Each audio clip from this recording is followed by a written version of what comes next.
दूसरा है मधुसूदन बिड्ढा निर्दलीय और तीसरा बीजेपी से शरण जी। आप किसको अपना प्रतिद्वंदी मानते हो? तीनों को प्रतिद्वंदी मानता हूँ। तो क्यों कि तीनों ही बीजेपी से बिलोंग करते हैं। नंद किशोर जी को जब टिकट नहीं मिली तो मैं इंटरव्यू देख रहा था आपका कि उन्होंने कहा कि हमारे गठबंधन होगा, हम बीजेपी विचारधारा के आदमी हैं। मैंने बीजेपी से 2 बार पहले चुनाव लड़ा है, अभी भी मैं बीजेपी विचारधारा का आदमी हूँ। भले ही आज वो बीजेपी को कुछ बोले, लेकिन उन्हीं के 1 महीने पहले जब इनका गठबंधन नहीं हुआ था उस टाइम बीजेपी विचारधारा थी, जब गठबंधन है तो विचारधारा हट गई। इसी तरीके से मधुसूदन जी है, वो बीजेपी के कार्यकर्ता थे पहले, तो लंबे टाइम से बीजेपी में वो रहे हैं। और जब उम्मीदवार है, एक प्रत्याशी ने यहाँ तक कहा, सुना मैं वीडियो में कि टिकट खरीद लाए, अब नेताओं को खरीद रहे हैं और फिर वोटों को खरीदेंगे। लेकिन मैं उनको बता देना चाहूँ कि फतेहपुर की जनता स्वाभिमान जनता है। फतेहपुर की जनता कहीं नहीं बिकेगी। दिमाग से निकाल देना कि फतेहपुर की जनता को आप खरीद लोगे।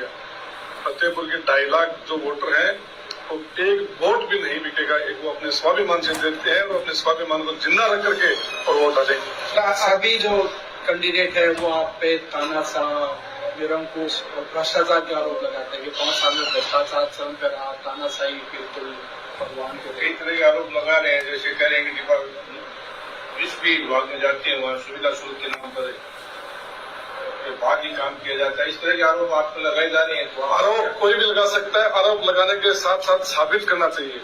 मैंने आज तक किसी पे कोई आरोप नहीं लगाया। आरोप जिस दिन लगाऊंगा उस दिन साबित भी कर दूंगा, सबूत के साथ लेके आऊंगा।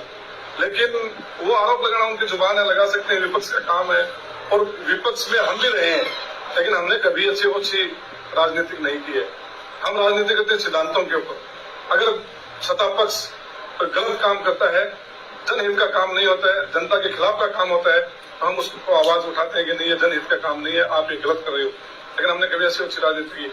और जो भ्रष्टाचार का आरोप लगा रहे हैं वो खुद अपने गिरबान में जान करके देखें कि भ्रष्टाचार आपने किया है, हमने किया है। अगर एक साबित कर दे कोई मेरे परिवार के ऊपर कोई भ्रष्टाचार का, तो राजनीति छोड़ दूंगा। और मैं ये दावे के साथ कह सकता हूँ कि आप चाहे ईडी से, सीबीआई से, एसीबी से, किसी से भी जांच करा लीजिए, मेरे परिवार की मेरी जांच करा लीजिए, और जो कैंडिडेट है उनके परिवारों की जांच करा लीजिए कि उनके पास कितनी संपत्ति है, वो संपत्ति कहाँ से आई, और मेरे पास कितनी संपत्ति है, वो कहाँ से आई। मैं किसान का परिवार से बिलोंग करता हूँ, फौजी का बेटा हूँ। मेरा बाप देश की सेवा की है 32 साल। हम उस जो मेरे बाप ने जो सेवा की, देश की सेवा, उसको कभी भी हम भूल नहीं सकते। हमारे पूर्वजों ने यही हमें शिक्षा दी है कि ईमानदारी से जियो और स्वाभिमान से जियो। तो नेता लगाते हैं ये तानाशाही की हद पार कर गई भाजपा सरकार और ईडी वालों ने।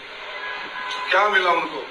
गोविंद डोटासरा ललकार के कह रहा था कि ईडी वालों जहां जहां छापे मारते मारो, मेरे घर भी मारो, और उन्होंने उनके घर मारा, छापा मारा। क्यों कि अमित शाह और मोदी को यह लग रहा था कि राजस्थान में अगर कोई इस गोविंद डोटासरा को नहीं रोका तो राजस्थान में हम कहीं दूर दूर तक सरकार के नजदीक नहीं आएंगे। और जब छापा मारा तो उसके मिला क्या?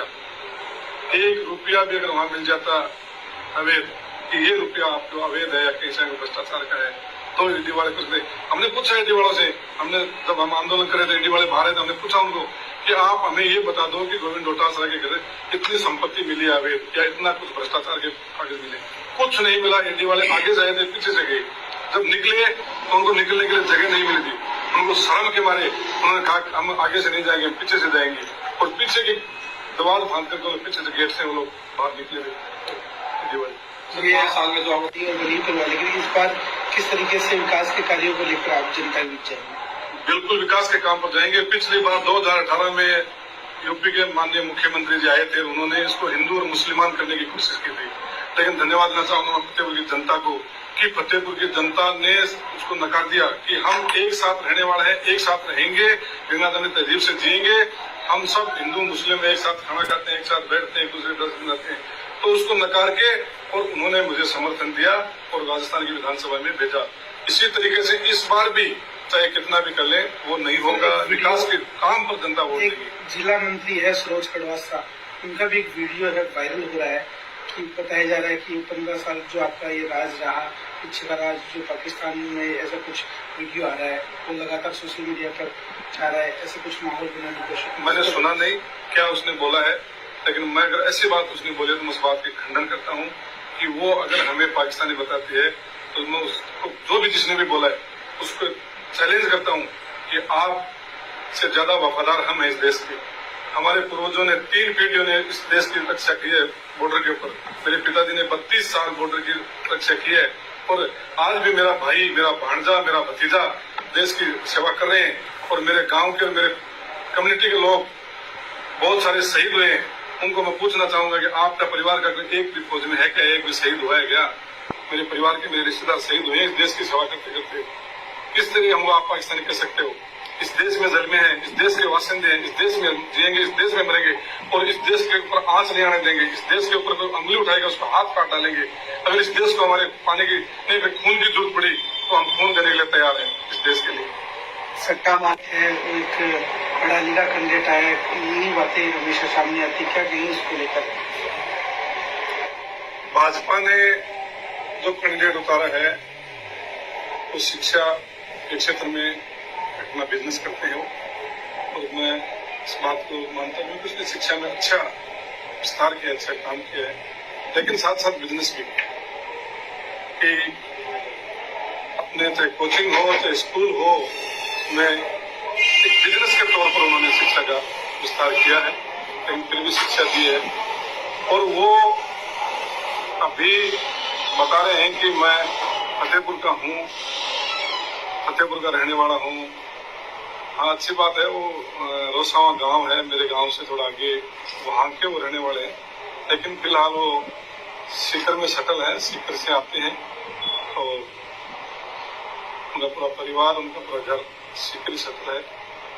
और मैं तो फतेहपुर की जनता को यही कहना चाहूंगा कि आप जब वोट डालते हो उस टाइम आपको बस इतना ध्यान रखना है कि आपके बीच कौन रहा है। पिछले 5 साल का आप कार्यकाल देख लो, इसमें आपके बीच कौन रहता है, जब आपको जरूरत पड़े उस टाइम आपके कौन काम आता है और किस तरीके से मिलता है। एक तो ये देखना है उनको।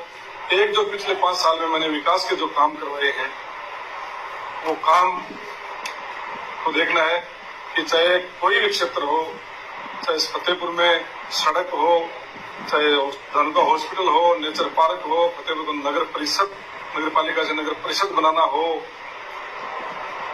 जो बरसाती पानी है उसकी निकासी का हो। आपके जो नाम को लेकर वो एक पोस्टर चला रहे हैं कि हाकम का हुक्म देख लिया, अब श्रवण का सेवा देखिए, इसको नहीं, हाकम का हुक्म नहीं था, हाकम की सेवा थी और ये जनता फैसला कर देगी सेवा कौन करता है, हुक्म कौन। मैंने हाकम बन के यहाँ काम नहीं किया, मैंने एक सेवक बन के 5 साल, पिछले 5 सालों में यहाँ काम किया है कि चाहे कोई भी छोटे से छोटा बच्चा हो, चाहे मध्यम उम्र का हो, चाहे उम्रदराज बुजुर्ग हो, जिसने भी मुझे फोन किया है, याद किया है, मैं उसके काम के लिए जो मेरे से बन पड़ा है उसमें हाजिर रहूं। आपके सामने 3 कैंडिडेट हो गए, काम की विदाई बता रही है, तो ऐसे परिप्रेक्ष्य में आपने विजय को और आगे भविष्य को किस तरह से देखते हैं? सट्टा मार्केट का मेरे को नॉलेज नहीं है, क्या होता है सट्टा मार्केट। नहीं मैं कभी सट्टा किया, नहीं मैं कभी सट्टे पे भरोसा रखता हूँ, लेकिन मैं ये कह सकता हूँ कि राजस्थान में सरकार निश्चित रूप से रिपीट होगी। राजस्थान सरकार की जो योजनाएं हैं उनको जनता ने स्वीकार किया है और आप देखो ये मीटिंग कर रहे हैं और हम मीटिंग कर रहे हैं, आप उससे एनालिसिस कीजिए। आज मेरी एक सभा है, नुक्कड़ सभा है, वो सभा नहीं है, नुक्कड़ सभा है, एक मोहल्ले के अंदर एक मेरे कार्यकर्ताओं ने, मेरे वाइस चेयरमैन उन्होंने और 5 सदस्यों ने मिलकर के और एक सम्मान समारोह रखा है, उसमें देख लेना। और कल बड़े बड़े 2 दिन पहले मैं एक वीडियो देख रहा था, नेता आए थे बड़े बड़े, वो नेताओं की एक सभा थी कि उसमें कुर्सियां खाली पड़ी।